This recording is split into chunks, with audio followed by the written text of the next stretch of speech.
Sugar 300 ആയാലും 400 ആയാലും നമുക്ക് റിവേഴ്സ് ചെയ്ത് തിരിച്ചു കൊണ്ടുവരാം. അതുപോലെ തന്നെ നിങ്ങൾക്ക് മരുന്നില്ലാതെയും ഷുഗർ നിയന്ത്രിക്കാൻ കഴിയും.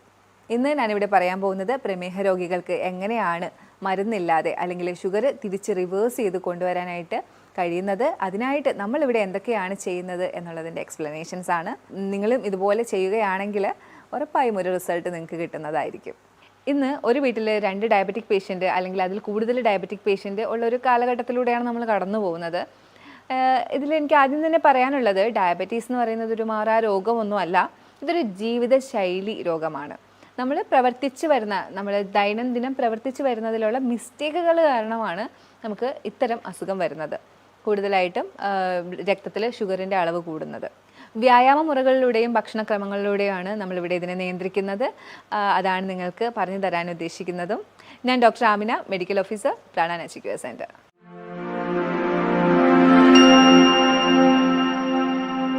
ആദ്യമായി തന്നെ പറയാനുള്ളത്, പഞ്ചസാരയുടെ ഉപയോഗം പൂർണ്ണമായിട്ടും ഒഴിവാക്കുക. അതുപോലെ തന്നെ നിങ്ങൾ നല്ല അന്നജം, അതായത് കോംപ്ലക്സ് കാർബോഹൈഡ്രേറ്റ്, ഇപ്പം നിങ്ങൾ കൂടുതലായിട്ടും കേട്ട് മനസ്സിലാക്കി വരുന്ന ഒന്നാണ്. അതായത് പെട്ടെന്ന് ഷുഗർ, ഗ്ലൂക്കോസ് ബ്ലഡിലേക്ക് എടുക്കാത്ത തരത്തിലുള്ള കാർബോഹൈഡ്രേറ്റ്, മില്ലറ്റ്, ചാമ, തിന, ചോളം, ഇതൊക്കെ ഇതിലാണ് വരുന്നത്. ഫ്രൂട്ട്സ്, വെജിറ്റബിൾസ് ഒക്കെ ഇതിനകത്ത് വരുന്നുണ്ട്. ഭക്ഷണത്തിൽ കൂടുതലായിട്ട് ഫൈബർ കണ്ടൻറ്റുള്ള ഭക്ഷണങ്ങൾ നിങ്ങൾ കഴിക്കാനായിട്ട് ശ്രദ്ധിക്കുക.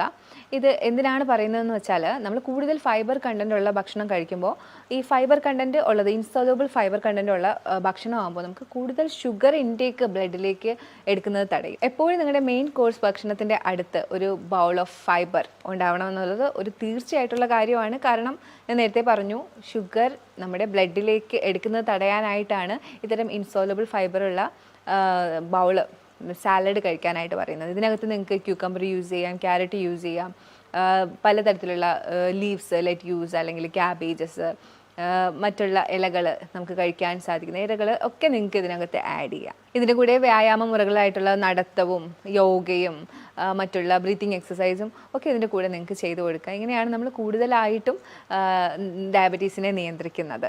ഒരു ഡയബറ്റിക് പേഷ്യൻ്റ് എപ്പോഴും ചെറിയ അളവിലുള്ള ഭക്ഷണം കൂടുതൽ സമയങ്ങളിലായിട്ട് കഴിക്കുക. ഒരു 7 ടൈമൊക്കെ നിങ്ങൾക്ക് കഴിക്കാം, പക്ഷേ ഈ കഴിക്കുന്ന സമയത്ത് ചെറിയ അളവിലുള്ള ഭക്ഷണങ്ങളായിരിക്കണം കഴിക്കേണ്ടത്. അതായത് 2 റാഗി ദോശ, കുറച്ച് റൈസ്, ഇതിനെക്കുറിച്ചൊക്കെ ഞാൻ എന്തായാലും വരുന്ന ഇതിലേക്ക് ഞാൻ എക്സ്പ്ലെയിൻ ചെയ്യുന്നുണ്ടാവും. അപ്പോൾ അങ്ങനെ വേണം നിങ്ങൾ കഴിക്കാനായിട്ട്.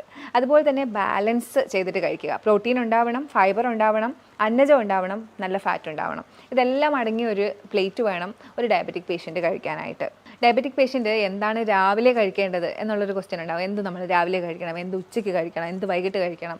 എപ്പോഴും രാവിലെ നിങ്ങൾ എനർജറ്റിക് ആയിട്ടുള്ള ഭക്ഷണം കഴിക്കുക. അത് ആരായാലും എനർജറ്റിക് ആയിട്ട് കഴിക്കണം. ഡയബറ്റിക് പേഷ്യൻ്റ് എന്തായാലും എനർജറ്റിക് ആയിട്ട് തന്നെ കഴിക്കണം. അപ്പോൾ അന്നജവും പ്രോട്ടീനും കൂടുതൽ അടങ്ങിയിട്ടുള്ള ഭക്ഷണം കഴിക്കാനായിട്ട് ശ്രദ്ധിക്കുക. അതിൽ തന്നെ അന്നജം കോംപ്ലക്സ് സെലക്ട് ചെയ്യുക. റാഗി, ചാമ, മില്ലറ്റ് അങ്ങനെയുള്ളവ ചൂസ് ചെയ്യുക. അതിൻ്റെ കൂട്ടത്തിൽ നിങ്ങൾക്ക് പ്രോട്ടീനായിട്ട് ദാലോ, പയറോ അല്ലെങ്കിൽ ചനയോ എന്തെങ്കിലും എടുക്കാം, മുട്ട എടുക്കാം. നിങ്ങൾക്ക് നോൺ വെജ് യൂസ് ചെയ്യാൻ കുഴപ്പമില്ലാത്തവരാണെങ്കിൽ നോൺ വെജ് യൂസ് ചെയ്യാം. അപ്പോൾ എപ്പോഴും പ്രിപ്പറേഷനിൽ ശ്രദ്ധിക്കുക. അതിനെ കൂടുതൽ മോശമാക്കാത്ത രീതിയിൽ എരിവും പുളിയും ഒക്കെ കൂട്ടി ആക്കാതിരിക്കുക. ഡയബറ്റിക് പേഷ്യൻസ് ചായ കുടിക്കാമോ എന്നുള്ളത് കേരളത്തിൽ ഒരു വലിയ ക്വസ്റ്റ്യൻ തന്നെയാണ്. നമ്മൾ കൂടുതലും ചായ പ്രേമികളാണ്. ചായ കുടിക്കാമോ എന്ന ക്വസ്റ്റ്യത്തിനുപരി ഡയബറ്റിക് പേഷ്യൻസ് ചായ കുടിക്കുന്നത്, ഞാൻ ചായ കുടിക്കാറുണ്ട്, മധുരം ഇടാതെയാണ് ഞാൻ ചായ കുടിക്കുന്നതെന്ന് പറയും. പക്ഷേ അതിൻ്റെ കൂടെ ഒരു ബിസ്ക്കറ്റ് ഉണ്ടാവും. അപ്പോൾ ദയവ് ചെയ്ത് ഡയബറ്റിക് പേഷ്യൻസ് ഇത്തരം ശീലങ്ങൾ, നിങ്ങൾ ബിസ്ക്കറ്റ് അതുപോലെയുള്ള സാധനങ്ങൾ അങ്ങ് ഒഴിവാക്കുക. അതുപോലെ തന്നെ നിങ്ങൾ ചായ, അതിനകത്ത് വരുന്നത്, ഇപ്പം നിങ്ങൾക്ക് ചായ മധുരം ഇടാത്ത ചായയല്ലേ, അപ്പോൾ ഒരു ചായ കുടിക്കാമെന്ന് വിചാരിക്കും. പക്ഷേ അതിനകത്ത് വരുന്ന തേയിലയ്ക്കകത്ത് ഉള്ളൊരു പ്രോപ്പർട്ടി എന്ന് പറയുന്നത് നമ്മുടെ ബ്ലഡിനെ കോൺസെൻട്രേറ്റ് ആക്കും. അപ്പോൾ ഇങ്ങനെ കോൺസെൻട്രേറ്റ് ആക്കുമ്പോഴത്തേക്കും നമുക്ക് ഷുഗറിൻ്റെ ആ ഒരു ഹൈപ്പ് കൂടും ബ്ലഡിൽ. അങ്ങനെയാണ് ചായ നെഗറ്റീവായിട്ട് ബാധിക്കുന്നത്. അപ്പോൾ ഡയബറ്റിക് പേഷ്യൻ്റ് സത്യം പറഞ്ഞാൽ ചായ അങ്ങ് അവോയ്ഡ് ചെയ്യുന്നതാണ് നല്ലത്. കാരണം എന്തിനാണ് അങ്ങനെ ഒരു കാര്യം? അതിന് പകരം നിങ്ങൾക്ക് ഹെർബൽ ടീയോ അല്ലെങ്കിൽ പച്ചക്കറിയുടെ ജ്യൂസുകൾ, അതെങ്ങനെ പറയാൻ കാര്യം കാലറി റെസ്ട്രിക്റ്റ് ചെയ്യാനായിട്ടാണ്. ഹെർബൽ ടീക്കകത്ത് നിങ്ങൾക്ക് സിന്നമണോ, അതായത് കറുവപ്പട്ട ഇട്ടിട്ടോ ഇഞ്ചി ഇട്ടിട്ടോ എന്തെങ്കിലുമൊക്കെ, ശംഖുപുഷ്പം, തുളസിയില അങ്ങനെയുള്ളതൊക്കെ ചേർത്തിട്ടുള്ള ഹെർബൽ ടീ നിങ്ങൾക്ക് ഓപ്റ്റ് ചെയ്യാം. അതുപോലെ തന്നെ നിങ്ങൾക്ക് കുമ്പളനീര്, കുക്കുംബറിൻ്റെ നീര്, ക്യാരറ്റ്, അങ്ങനെ പലതും, അല്ലെങ്കിൽ ഇലകളുടെ ജ്യൂസ് ഒക്കെ നിങ്ങൾക്ക് ഓപ്റ്റ് ചെയ്യാം. ഇതിൻ്റെ കൂട്ടത്തിൽ കുറച്ച് നട്ട്സ് സോക്ക് ചെയ്ത് രാവിലെ കഴിക്കുന്നത് വൈകിട്ട് കഴിക്കുന്നതും വളരെ നല്ലതാണ്. അപ്പോൾ ഇത്രയൊക്കെ കഷ്ടപ്പെട്ട് നമ്മൾ ഈ ഡയബറ്റീസിനെ നിയന്ത്രിക്കേണ്ടതുണ്ടോ എന്നുള്ളൊരു ക്വസ്റ്റ്യൻ വരുന്നുണ്ട്. ഈ ഇത്രയും നമ്മൾ ചായ അവോയ്ഡ് ചെയ്യുന്നു, മധുരം അവോയ്ഡ് ചെയ്യുന്നു, ഒന്നുമില്ല എന്നുള്ളൊരു ഫീലുണ്ട്. നമുക്കൊരു പൊതുവേ ഉള്ളൊരു സംസാരമുണ്ട്, ഡയബറ്റീസ് രോഗികൾ ഈ മരുന്ന് കഴിച്ചിട്ടാണ് അവരുടെ ഓർഗൻസൊക്കെ നശിച്ചു പോകുന്നതെന്ന്. സത്യം പറഞ്ഞാൽ അതിന് വ്യക്തമായിട്ടുള്ള സ്റ്റഡി ഇല്ല. ഡയബറ്റീസ് രോഗികൾ സത്യം പറഞ്ഞാൽ അവർ ഡയബറ്റീസ് നിയന്ത്രിക്കാത്തത് കാരണമാണ് അവർക്ക് അവയവങ്ങൾക്ക് പ്രശ്നം വരുന്നത്. നമുക്കിത് കൃത്യമായിട്ട് ഞാനിത് പറഞ്ഞു തരാം. ഡയബറ്റീസ് ഉണ്ടാകുമ്പോൾ നമുക്ക് ക്രമാതീതമായി വർദ്ധിച്ചു വരുമ്പോൾ നമ്മൾ ടാബ്ലറ്റ്സ് യൂസ് ചെയ്യും. അലോപ്പതി ഡോക്ടേഴ്സിൻ്റെ അടുത്ത് പോയി ടാബ്ലറ്റ്സ് യൂസ് ചെയ്യും. അറ്റ് ദ സെയിം ടൈം നിങ്ങൾ ഭക്ഷണം നിയന്ത്രിക്കില്ല. കാരണം നമ്മൾ ടാബ്ലറ്റ് കഴിക്കുമല്ലേ, ഭക്ഷണം നിയന്ത്രിക്കില്ല. ഇപ്പോൾ രാവിലെ എടുക്കുന്ന ടാബ്ലറ്റ് അല്ലെങ്കിൽ വൈകിട്ട് എടുക്കുന്ന ടാബ്ലറ്റ്, അതിനിടയിലുള്ള സമയത്ത് നിങ്ങൾക്ക് ഷുഗർ ഹൈക്ക് ഉണ്ടാവും നമ്മുടെ ബ്ലഡിൽ. ആ സമയങ്ങളിൽ അങ്ങനെ ഓരോ ദിവസവും ഷുഗർ ഹൈക്ക് ഉണ്ടാവുന്ന സമയമുണ്ട് ബ്ലഡിൽ. അങ്ങനെ ഓരോ ദിവസവും കടന്നു പോയി കാലക്രമേണ നിങ്ങളുടെ ഓരോ രക്തക്കുഴലുകൾക്കും ചെറിയ ചെറിയ ക്ഷതങ്ങളുണ്ടാവും. അതുപോലെ തന്നെ നെർവസ് സിസ്റ്റത്തിന് ക്ഷതങ്ങളുണ്ടാവും. അനിയന്ത്രിതമായ ഈ ഒരു ഷുഗർ കാരണമാണ് നിങ്ങളുടെ അവയവങ്ങൾക്ക് പ്രശ്നം ഉണ്ടാകുന്നത്. അല്ലാതെ ഒരിക്കലും അലോപ്പതി മരുന്ന് കഴിച്ചത് കൊണ്ട് മാത്രമല്ല നിങ്ങൾക്ക് ഇത്രയും പ്രശ്നം ഉണ്ടാവുന്നത്. അതുകൊണ്ട് തന്നെ ഷുഗർ നിയന്ത്രിക്കുന്നത് അത്രയും അത്യാവശ്യമാണ്. കാലക്രമേണ നമുക്ക് നഷ്ടപ്പെടുന്നത് ചെറിയ അവയവങ്ങളല്ല. ഞാൻ പറഞ്ഞു തരാം. Diabetic neuropathy, diabetic nephropathy, diabetic retinopathy, ഇത്തരം കാര്യങ്ങളാണ്. അതായത് നെർവസ് സിസ്റ്റം റിലേറ്റഡ് ആയിട്ടുള്ള കാലിൽ തരിപ്പ്, മരവിപ്പ് അനുഭവപ്പെടുക എന്ന് ഡയബറ്റിക് പേഷ്യൻസ് പറയും. അപ്പോഴേ പറയാം അത് കുറേ നാളായില്ലേ മരുന്ന് കഴിക്കുന്നു. ഒരിക്കലുമല്ല, കുറേ നാളായി മരുന്ന് കഴിക്കുന്നതിനൊപ്പം നിങ്ങൾ അനിയന്ത്രിതമായിട്ട് ഷുഗർ കൊണ്ടുപോയി എന്നുള്ളതാണ്. ഇനി അടുത്ത കാര്യം, ഡയബറ്റിക് ന്യൂറോപ്പതി, കണ്ണിന് പ്രശ്നം വരും. ഷുഗറുള്ള പേഷ്യൻസിന് പെട്ടെന്ന് കണ്ണിന് പ്രശ്നങ്ങൾ വരും. അതും ഇതേ കാരണമാണ്. കൂടുതലായിട്ട് ബ്ലഡിൽ ഷുഗർ കൂടി നിൽക്കുന്ന, ഒരു ദിവസത്തിൽ ഒരു നേരം അല്ലെങ്കിൽ 2 നേരം ഇത്തരത്തിൽ കൂടുന്നുണ്ട് മരുന്ന് കഴിച്ചിട്ടും. കാരണം നമ്മൾ അനിയന്ത്രിതമായിട്ടാണ് കൊണ്ടുപോകുന്നത്. അടുത്തത് കിഡ്നിക്ക്, അതായത് കിഡ്നിക്ക് തകരാറ് മരുന്ന് കഴിച്ച് വരുന്നു എന്ന് പറയുന്നത്.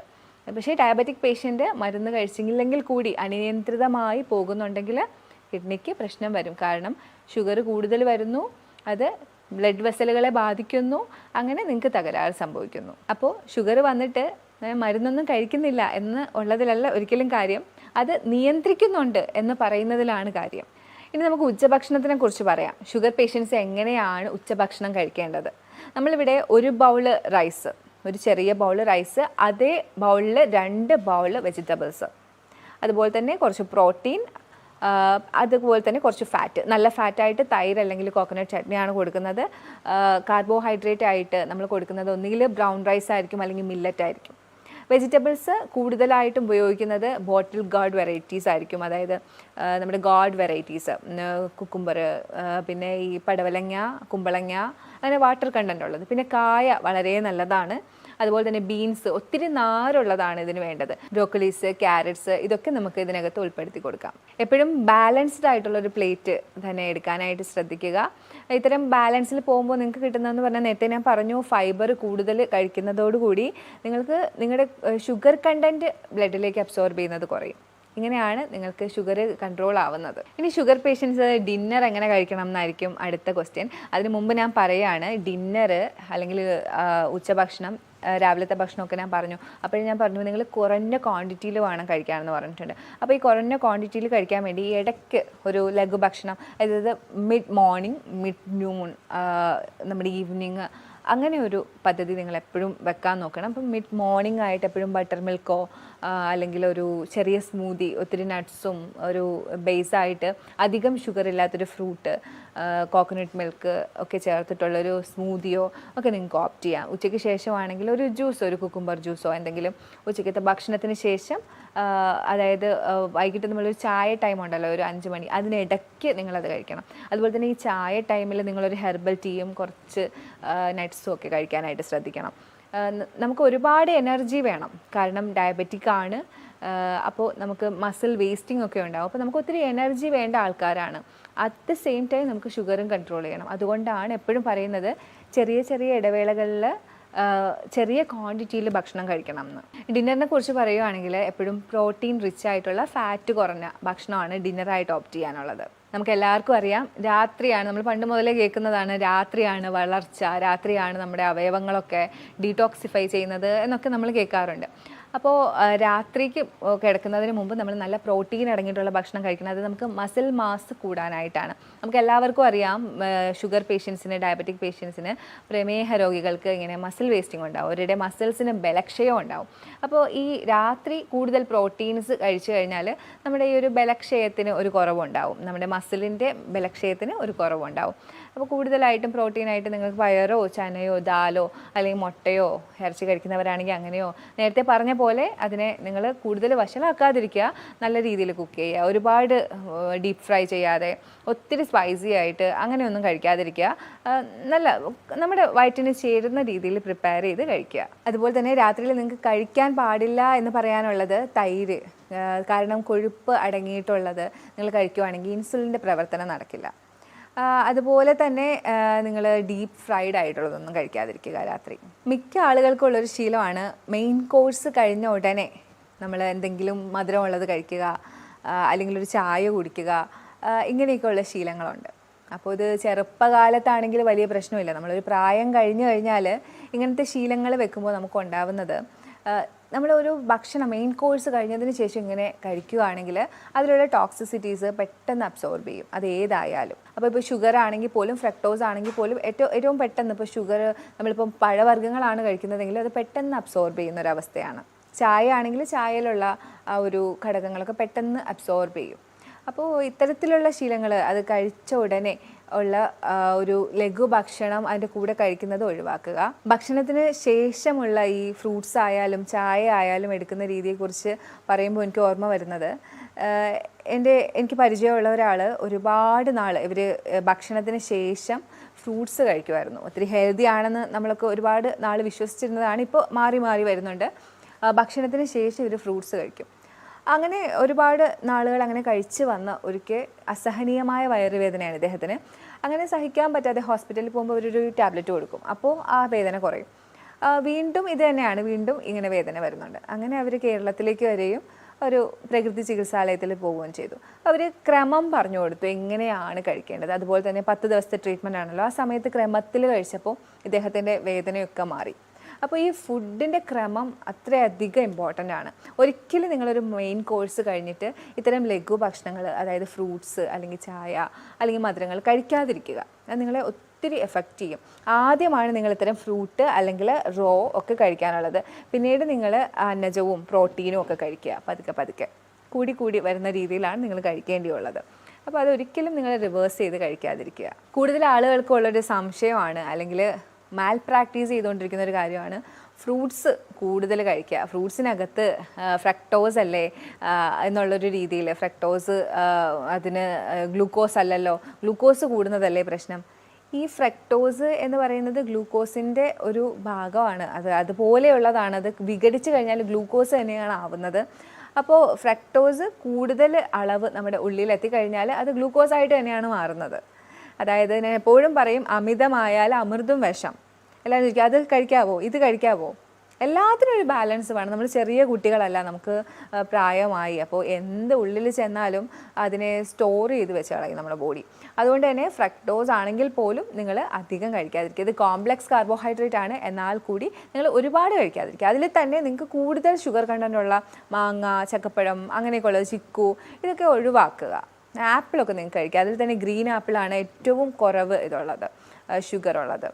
ആപ്പിൾ കഴിക്കാം, മുസംബീസ് കഴിക്കാം, ഗോവ വളരെ നല്ലതാണ്, നമ്മുടെ പേരക്ക, അതൊക്കെ ആണെങ്കിൽ നിങ്ങൾക്ക് ഓപ്റ്റ് ചെയ്യാം. അതുപോലെ തന്നെ നമ്മുടെ പേഷ്യൻസ് എപ്പോഴും ചോദിക്കുക, എന്താ നമുക്ക് മാത്രം ഫ്രൂട്ട് ജ്യൂസ് തരാതെ ഇങ്ങനെ വെജിറ്റബിൾ ജ്യൂസ് തരുന്നത്? നിങ്ങൾ ഹോൾ ഫ്രൂട്ട് കഴിച്ചോളൂ, നിങ്ങൾ ഫ്രൂട്ട് കട്ട് ചെയ്ത് കഴിച്ചോളൂ ഷുഗർ പേഷ്യൻസ്. ഒരിക്കലും ജ്യൂസാക്കി കുടിക്കാതിരിക്കാൻ ശ്രദ്ധിക്കുക.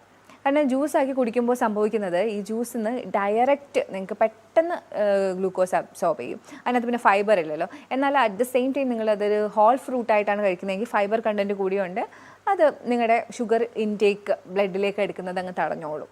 പ്രമേഹ രോഗികൾ രാത്രിയിൽ എന്തൊക്കെ ചെയ്യാം? നമ്മളിപ്പോൾ എല്ലാവരും ഒത്തിരി ബിസിയാണ്. അപ്പോൾ ഇവർക്ക് രാത്രിയിൽ ചെയ്യാൻ പറ്റുന്ന കുറച്ച് കാര്യങ്ങളാണ് ഞാൻ പറയുന്നത്. ഒരു ബ്രിസ്ക് വാക്കൊക്കെ നടത്താം. അതുപോലെ തന്നെ ചെറിയ വ്യായാമ മുറകളൊക്കെ ഇവർക്ക് രാത്രി ചെയ്യാം. പിന്നീട് എനിക്ക് പറയാനുള്ളത് കുറച്ച് ട്രീറ്റ്മെൻറ്റുകളെ കുറിച്ചാണ്. അബ്ഡോമിനൽ പാക്ക്, അതിനുവേണ്ടി നിങ്ങൾ ചെയ്യേണ്ടത് ഒരു നീളമുള്ളൊരു തുണി, 4 മടക്ക് മടക്കാൻ പറ്റുന്ന ഒരു തുണി എടുത്ത് അതിനെ നനച്ച് പിഴിഞ്ഞെടുക്കുക, വെറ്റ് ചെയ്തെടുക്കുക. അതിനുശേഷം നിങ്ങളുടെ വയറിന് ചുറ്റും നിങ്ങൾ ചുറ്റുക. ഒരു 2-3 ചുറ്റാനുണ്ടാവും. അത് നിങ്ങളൊരു 20 മിനിറ്റ് വെച്ചിരിക്കുക. അപ്പോൾ ഒരു നനഞ്ഞ തുണി ചുറ്റുന്നത് കൊണ്ട് ഇപ്പോൾ എന്തുണ്ടാവാമെന്ന് നിങ്ങൾക്ക് സംശയം ഉണ്ടാവും. ഇതിൽ നമുക്കൊരു ഫിസിയോളജി വർക്ക് ചെയ്യുന്നുണ്ട്. അതായത് അത് കെട്ടുമ്പോൾ തന്നെ നിങ്ങൾക്കൊരു എക്സൈറ്റേഷൻ ഉണ്ടാവും ഈ ഓർഗൻസിനൊക്കെ. കുറച്ച് കഴിയുമ്പോഴത്തേക്കും നിങ്ങളുടെ നെർവ്സൊക്കെ റിലാക്സ് ആവും. ഈ എക്സൈറ്റേഷനും റിലാക്സേഷനും കിട്ടുന്നത് നിങ്ങളുടെ അബ്ഡോമിനൽ ഓർഗൻസിനൊക്കെ നല്ലതാണ്, കൂട്ടത്തിൽ നിങ്ങളുടെ പാൻക്രിയാസിനും നല്ലതാണ്. അതുപോലെ തന്നെ നിങ്ങൾക്ക് ചെയ്യാൻ പറ്റിയ വേറൊരു ട്രീറ്റ്മെൻറ്റാണ് ഹിപ്പ് ബാത്ത്. ഹിപ്പ് ബാത്ത് ടബാണ് നമ്മൾ ഹോസ്പിറ്റൽസിൽ യൂസ് ചെയ്യുന്നത്. പക്ഷേ നിങ്ങൾക്ക് വീട്ടിൽ തുണി അലക്കാൻ ഉപയോഗിക്കുന്ന ടബോ, നിങ്ങൾക്ക് ഇരിക്കാൻ പരുവത്തിലുള്ള എന്തെങ്കിലും ഒരു ടബ് നിങ്ങൾക്ക് യൂസ് ചെയ്യാം. കാല് പുറത്തേക്ക് ഇട്ടുകൊണ്ട് നിങ്ങൾക്ക് വെള്ളത്തിലേക്ക് ഇരിക്കാം. ഹിപ്പ് താഴ്ത്തി വെച്ച് പൊക്കിൾ വരെ താഴ്ത്തി വെച്ചിട്ടായിരിക്കും ഇരിക്കുന്നത്. ഇതും സെയിം എഫക്റ്റാണ്. നമ്മുടെ നെർവ്സിനെ ആദ്യം എക്സൈറ്റ് ചെയ്യുന്നു, ഉത്തേജിപ്പിക്കുന്നു, പിന്നെ അത് റിലാക്സ് ചെയ്യുന്നു. ആ ഒരു പ്രവൃത്തിയിൽ നിങ്ങൾക്ക് നിങ്ങളുടെ പാൻക്രിയാസ് പ്രവർത്തിക്കുന്നു. ഹിപ്പ് ബാത്ത് എപ്പോഴും കുറച്ച് പകലൊക്കെ എടുക്കുന്നതായിരിക്കും നല്ലത്. പിന്നെ നിങ്ങൾക്ക് ഹോട്ട് ഫുഡ് ഇമേർഷൻ ചെയ്യാൻ ഞാൻ എല്ലാവരോടും പറയുന്നതാണ് hot food immersion. Hot food immersion എടുക്കുമ്പോൾ നിങ്ങൾക്ക് നല്ല ഉറക്കം കിട്ടും. നമുക്ക് എപ്പോഴും എല്ലാ രോഗത്തിനും നല്ല ഉറക്കം ആവശ്യമാണ്. നമ്മുടെ ഒരു ബോഡി ആരോഗ്യമായിട്ടിരിക്കാനായിട്ട് നല്ല ഉറക്കം ആവശ്യമാണ്. അപ്പോൾ ഇത്തരത്തിലുള്ള നമ്മുടെ കണങ്കാല് വരെ നല്ല ചൂടുവെള്ളത്തിൽ മുക്കി ഒരു 20 മിനിറ്റ് ഇരിക്കുക. രക്തയോട്ടം കൂടും, ശരീരം മുഴുവനും രക്തയോട്ടം കൂടും. അതിൽ നിങ്ങളുടെ പാൻക്രിയാസിലേക്കുള്ള രക്തയോട്ടവും കൂടും. ശരീരത്തിലെ മൊത്തം രക്തയോട്ടം ഇങ്ങനെ കൂടുന്നതിലൂടെ ആരോഗ്യം നിങ്ങൾക്ക് നന്നായി സംരക്ഷിക്കാൻ പറ്റും. അപ്പോൾ ഇത്തരം ട്രീറ്റ്മെൻറ്റുകൾ നിങ്ങൾ ചെയ്യുക. ഇതെല്ലാം ചെയ്യണം എന്നല്ല ഉദ്ദേശിക്കുന്നത്, ഇതിൽ നിങ്ങൾക്ക് പറ്റുന്നത്. അതുപോലെ തന്നെ നിങ്ങൾക്ക് ഇത് ഒരു ഡോക്ടറിൻ്റെ സഹായത്തോടെ നിങ്ങൾക്ക് ഏതാണ് അനുയോജ്യമായത് എന്ന് ചോദിച്ച് മനസ്സിലാക്കി ചെയ്യുന്നതായിരിക്കും എപ്പോഴും കൂടുതൽ നല്ലത്. ഇനി പ്രമേഹ രോഗികൾക്ക് കൂടുതലായി നമ്മൾ സജസ്റ്റ് ചെയ്യുന്ന ഒരു കാര്യമുണ്ട്, ഹൈ ഇൻറ്റൻസിറ്റി ഇൻ്റർവെൽ ട്രെയിനിങ്. അതായത് കാർഡിയോ വർക്കൗട്ടാണ്. ഇതിനകത്ത് നിങ്ങൾ കൂടുതൽ running, machine workouts, jumping, rope വെച്ചിട്ടുള്ള ജമ്പിങ് ഒക്കെയാണ് ഉൾപ്പെടുന്നത്. കൂടുതൽ പെട്ടെന്ന് സ്വെറ്റ് ചെയ്യുന്ന രീതിയിലുള്ള വർക്കൗട്ട്സ് ആണ്. നമ്മുടെ മസിൽസ് കൂടുതലായിട്ട് ഗ്രോ അപ്പ് ആവാൻ ഞാൻ നേരത്തെ പറഞ്ഞല്ലോ, മസിൽ വേസ്റ്റിംഗ് ആണ് ഡയബറ്റീസിൻ്റെ ഒരു അതിൽ വരുന്ന ഒരു സൈഡ് എഫക്റ്റ്, അല്ലെങ്കിൽ ഒരു റിസ്ക് ഫാക്ടറായിട്ട് എപ്പോഴും വരുന്നതാണ് മസിൽ വേസ്റ്റിംഗ്. അതായത് പേശികൾക്ക് ബലക്ഷയം വരും. അപ്പോൾ ഇത്തരം വർക്കൗട്ടുകൾ നിങ്ങളെ സഹായിക്കും. അതുപോലെ തന്നെ ഡയബറ്റീസിൽ തടി കൂടുന്നവരുണ്ട്, അവരുടെ തടി കുറയാനും ഇത് സഹായിക്കും. ഇനി ഡയബറ്റീസ് എപ്പോഴാണ് നമ്മൾ കൂടുതൽ ശ്രദ്ധിക്കേണ്ടത്? ഞാൻ ഓൾറെഡി പറഞ്ഞു, ഡയബറ്റീസ് എന്ന് പറയുന്നത് ശ്രദ്ധിച്ചേ മതിയാവുള്ളൂ. അത്രയും അപകടകാരിയാണ് ഡയബറ്റീസ്. ഡയബറ്റീസ് വന്നിട്ടുണ്ടോ അത് നിങ്ങൾ കൃത്യമായിട്ടുള്ള ചികിത്സയിലൂടെ തന്നെ നിങ്ങൾ പരിഹരിക്കണം. അതുപോലെ തന്നെ ഇപ്പം നിങ്ങൾ കൂടുതൽ ശ്രദ്ധിക്കേണ്ടത്, ഇപ്പോൾ ഡയബറ്റീസ് വന്നു നിങ്ങൾ ശ്രദ്ധിക്കുന്നുണ്ട്, അതിനിടയിൽ നിങ്ങൾക്ക് വരാൻ പറ്റുന്ന കുറച്ച് കാര്യങ്ങളാണ്. നിങ്ങൾക്ക് ഒത്തിരി ക്ഷീണം അനുഭവപ്പെടുക, വിശപ്പ് ഭയങ്കര കൂടുതലായിട്ട് അനുഭവപ്പെടുക, എപ്പോഴും യൂറിനേറ്റ് ചെയ്യാൻ തോന്നുക, അതുപോലെ തന്നെ നിങ്ങൾക്ക് വ്രണങ്ങൾ ഉണ്ടായാൽ അത് ഉണങ്ങാതെ വരിക. ഇത്തരം സാഹചര്യങ്ങളിൽ പിന്നെ നിങ്ങൾ വെയിറ്റ് ചെയ്യുകയേ ചെയ്യരുത്. നല്ല വിദഗ്ധമായ ഒരു ഡോക്ടറിനെ തന്നെ കണ്ട് നല്ലൊരു പരിഹാരം നിങ്ങൾ എന്തായാലും കൊണ്ടുവന്നിരിക്കണം. കാരണം കാല് മുറിച്ചു മാറ്റുന്ന രീതിയിലേക്കും ഒക്കെ അത് കൊണ്ടുപോകാം നിങ്ങളെ. അപ്പോൾ ഇതൊക്കെയാണ് ഇന്ന് എനിക്ക് പ്രമേഹത്തിനെ കുറിച്ച് പറയാനുള്ളത്. അപ്പോൾ പ്രമേഹ രോഗികൾ ഇത് കാണുന്നുണ്ടെങ്കിൽ ഉറപ്പായിട്ടും നിങ്ങൾ ഇത്തരം കാര്യങ്ങൾ, ഞാൻ പറഞ്ഞ കാര്യങ്ങളൊക്കെ നിങ്ങളൊന്ന് ഫോളോ ചെയ്ത് നോക്കുക. നിങ്ങൾക്ക് എന്തായാലും നല്ലൊരു റിസൾട്ട് തന്നെ ഇതിനകത്തുനിന്ന് കിട്ടും. നിങ്ങൾക്ക് ഇനി എന്തെങ്കിലുമൊക്കെ സംശയം ഉണ്ടെങ്കിൽ നമ്മുടെ നമ്പറിലേക്ക് വിളിക്കുക. മറ്റൊരു വീഡിയോ ആയിട്ട് നമുക്ക് വീണ്ടും കാണാം. Okay, by.